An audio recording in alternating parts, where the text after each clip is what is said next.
Dhaba style झणझणीत शेवची भाजी करण्यासाठी मी 1 पाऊण शेव घेतलेला आहे.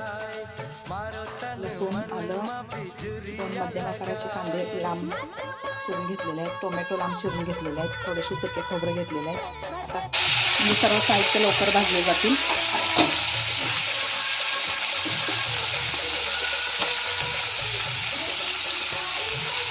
करून घेऊयात.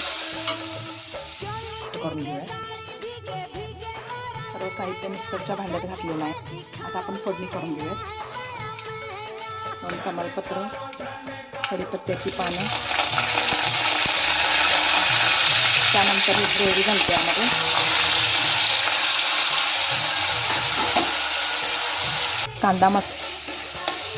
कांदा लसूण मसाला घालून मिक्स करून घेते. आता ह्यामध्ये पाणी घालते. मिक्सरच्या भांड्यात आपण जी ग्रेव्ही करून घेतलेली आहे त्यामध्ये थोडंसं पाणी घालून मी घातलेलं आहे पाणी, आणि ते आपण ग्रेव्हीमध्ये पाणी घातलेलं आहे. त्याला चांगली उकळी आली की आपण नंतर शेव घालूयात. शेव भाजी तयार झालेली आहे.